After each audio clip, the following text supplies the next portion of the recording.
एक सवाल है मेरा सारे मौलवियों से, भारत के मौलवियों से, चाहे वो देवबंदी मौलवी है, चाहे वो बरेलवी मौलवी, चाहे वो तबलीगीवाद जमात वाले हैं, चाहे वो जमात इस्लामी वाले हैं, चाहे वो नदवा वाले हैं, चाहे वो जामिया मिल्लिया वाले हैं,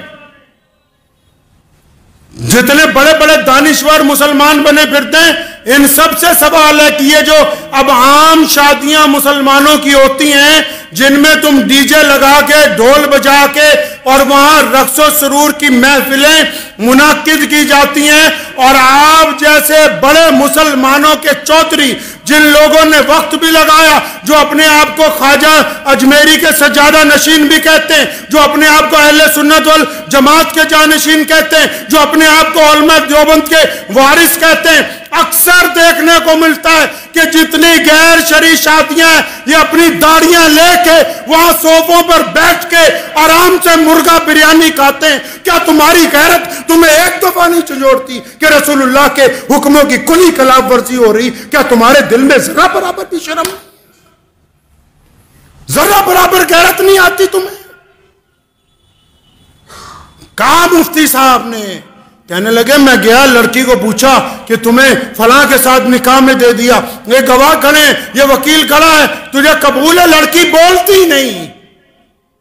फरमाया 3 दफा पूछा, लड़की बोलती नहीं, तो सारे मुफ्ती मिलकर क्या कहते हैं कि अगर बोलती नहीं है तो इसका मतलब रजामंद है, दस्तखत कराओ, निकाह हो गया। क्या है जी? रजामंद है। शरीयत ने कहा कि अगर वो शर्म की वजह से नहीं बोलती तो रजामंद है, और अगर रजामंद ना होती तो बगावत करती।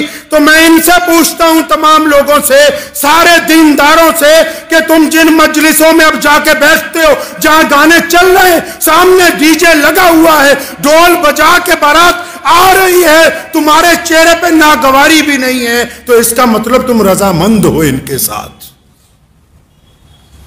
और अगर तुम इनके साथ रजामंद हो तो अल्लाह और उसके रसूल की रजामंदी तुम्हारे साथ नहीं आ सकती। अगर गैरतमंद हो तो अगर रोक नहीं सकते, फरमाया ईमान के 3 दर्जे, अपने दिल में बुरा मानो, तुम्हारे चेहरे पे तो जरा बराबर भी शर्मिंदगी का एहसास नहीं कि ढोल बजा के बारात आ रही है, तुम उस मजलिस को छोड़ने के लिए तैयार नहीं।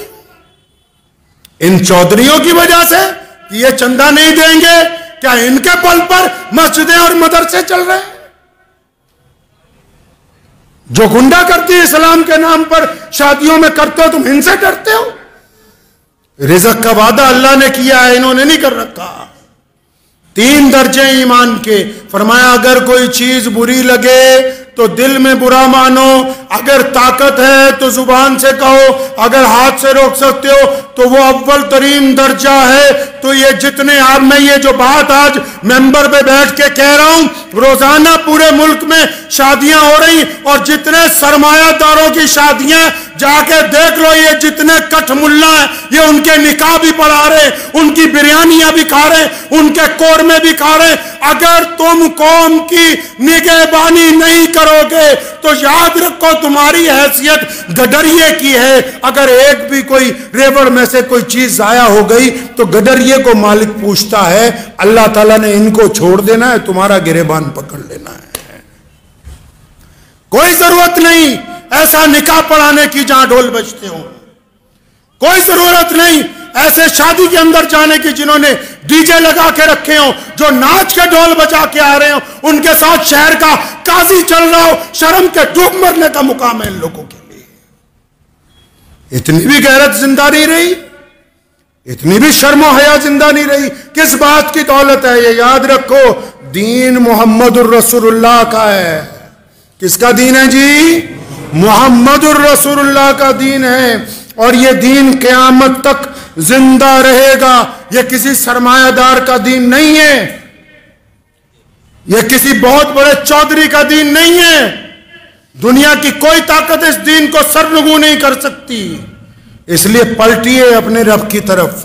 और आप भी सुनिए, जितने आम मुसलमान हैं, अगर किसी शादी में नाच गाना हो रहा है मुसलमान की, और शराब पी के कोई आ रहा है, ढोल बजा के बारात आ रही है, आप अगर उसमें शामिल हैं तो आप गुनहगार हैं। मैं फतवे नहीं अक्सर देता, लेकिन ये मसला आपको इसलिए बता रहा हूं कि रसूलुल्लाह सल्लल्लाहु अलैहि वसल्लम को ये बात पसंद नहीं है।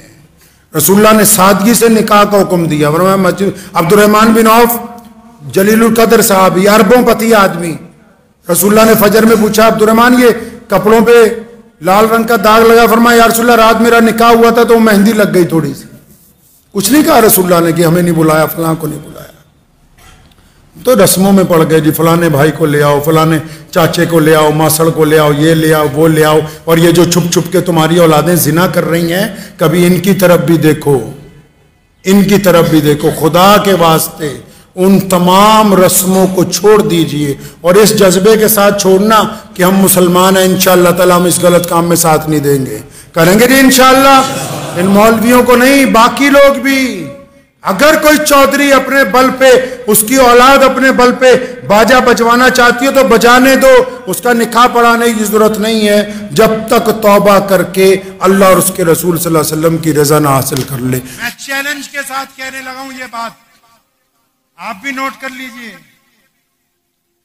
पूरे इस्लाम में, पूरे कुरान में, पूरी अहादीस की तमाम किताबों में जहेज नाम की लानत का लफ्ज है ही नहीं। मोहम्मद रसूलुल्लाह ने अपनी बेटी को जहेज दिया नहीं।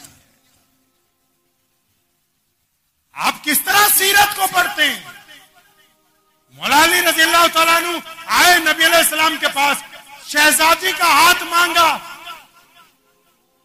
तैयारी कर ली गई निकाह की, फिर बुलाया, अली आओ, कुछ है तुम्हारे पास? वो फुकराए सहाबा में से थे। मौला अली रज़ियल्लाहु तआला अन्हु फुकराए सहाबा में से थे। पूछा है कुछ आपके पास? या रसूलुल्लाह कुछ नहीं। कुछ तो होगा अली।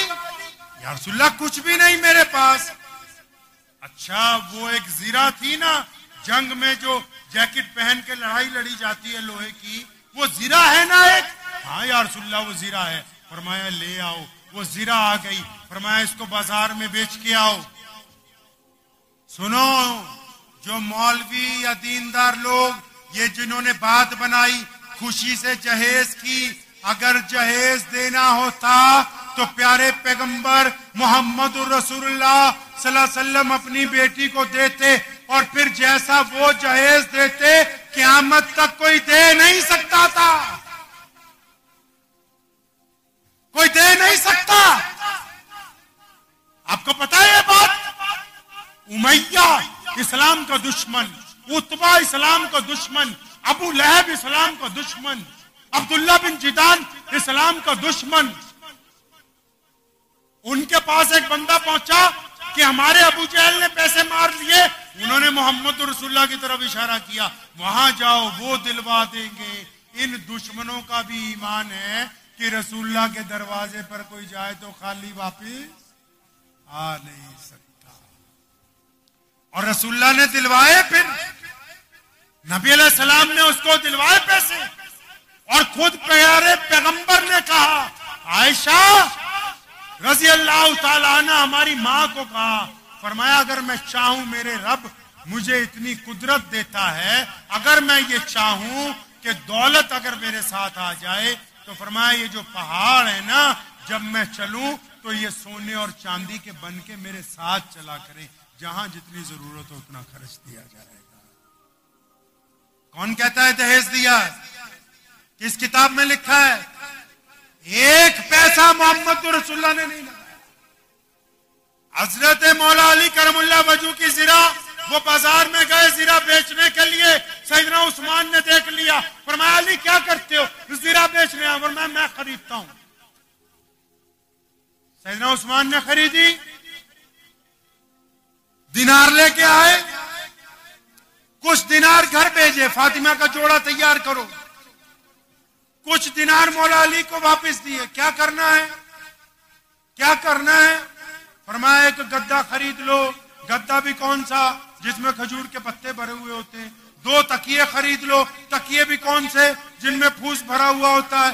एक मशकीजा खरीद लो। मशकीजा किस लिए? ताकि पानी रख लें घर में। और एक आटा पीसने के लिए चक्की खरीद लो। ये 4 चीजें हैं जिसको आजकल के डुप्लीकेट लोग दहेज फातिमा का नाम देते हैं, रसूलुल्लाह ने इन चारों चीजों पे अपने पैसे खर्च नहीं किए, मौला अली ने अपने मेहर में से ये चीजें खरीदी। खुशी का दहेज। एक बात बताइए, आप लोग शायद कुछ लोग जानवर पालते हो, बकरा ईद के लिए कुछ लोग घरों में जानवर पाल लेते हैं। ईमानदारी से दिल पे हाथ रख के बताओ, जो अपने घर का पला हुआ जानवर है, जब उसकी कुर्बानी का वक्त आता है, दिल पे क्या गुजरती? बताओ तो सही, क्या बच्चों पे नहीं गुजरती, आप पे नहीं गुजरती? क्या आप खुद वो गोश्त खा लेते हैं?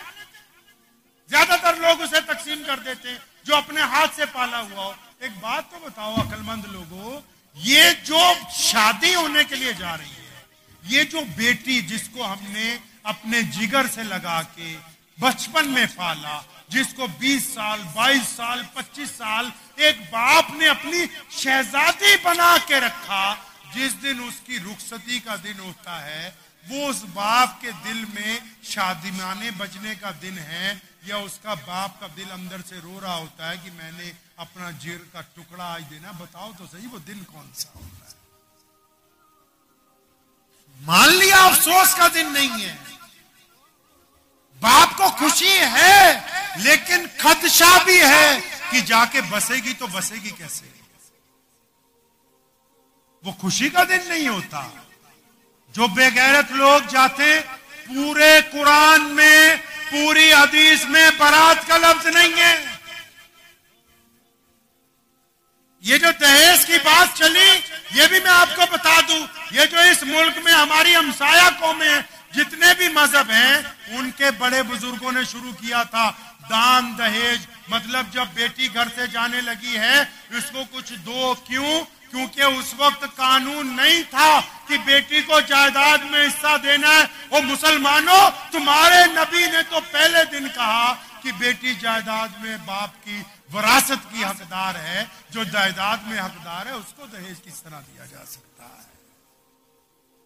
हमारी हुकूमत ने अब 2006 में या 7 में, मुझे याद है, हमारे भारत सरकार ने कानून बनाया कि बेटी भी जायदाद के अंदर हिस्सेदार होगी। लेकिन पहले दहेज इसलिए बनाया था कि बेटी जा रही है, माँ बाप चाहते थे अपनी जिंदगी में तो कुछ दे दें, लेकिन आपके नबी ने तो आपको पहले ही बता दिया था कि ये जो तुम्हारी बेटी है, ये जो तुम्हारी शहजादी है, तुम करोड़पति भी बन जाओ, अरबपति भी बन जाओ, जब तुम्हारी वसीयत तकसीम होगी, जब तुम्हारी जायदाद तकसीम होगी, तुम्हारे बेटों के साथ साथ तुम्हारी शहजादियों को हिस्सा देंगे।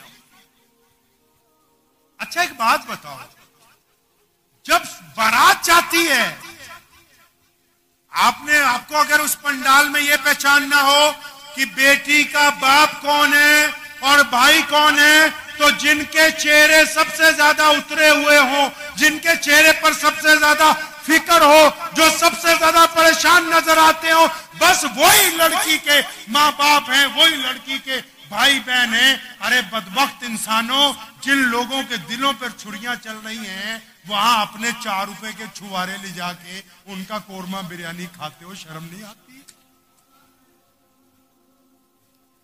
दस्तूर तो देखिए क्या बनाया, छुआरे हमारे। दस्तूर देखिए क्या बनाया इन्होंने, 50 लाख की शादी और छुआरे दुलामियां। कितने के छुआरे ले आए भाई? 2000 के, 2500 के, 3000 के नहीं भाई छुआरे हम। एक बाप आपको अपनी इज्जत दे रहा है, एक बाप आपको अपनी इज्जत, कि जिसकी बेटी की तरफ अगर कोई 2 मिनट देख ले, वो गवारा ना करे और उससे लड़ने के लिए पहुंच जाए, उस नाजो नाज में पली हुई उस बेटी को आपके हवाले कर रहा है। और आप उस इज्जत का ये फायदा उठा रहे हैं कि उसी बाप के सामने जब उसका दिल जख्मी है कि मैंने अपने जिगर के टुकड़े को अजनबी लोगों में भेजना है, वहां जाके कैसा वतीरा होगा, इसका गुजर कैसे होगा, इसका मामला अच्छा होगा कि नहीं होगा, औलाद इसको मिलेगी या नहीं मिलेगी, उसको 200 फिक्रे लायक हैं। आपके नखरे नहीं आते कि बिरयानी अच्छी नहीं थी, कोरमा अच्छा नहीं था, कॉफी ठंडी हो गई थी, बिस्तर बढ़िया नहीं बनाए। अरे बदबख्तो, किसी के बाप की आरजुओं के खून को अगर चूस चूसना ही है तो फिर तो वैसे ही किसी के यहाँ डाका मार के भी चूस सकते हो। ये कोई बेहतरीन तरीका नहीं बनाया आपने। मुझे उम्मीद है कि आपको ये वीडियो पसंद आई होगी। अगर पसंद आई हो तो ये आप अपने दोस्तों के साथ शेयर करें और इस चैनल को सब्सक्राइब जरूर करें।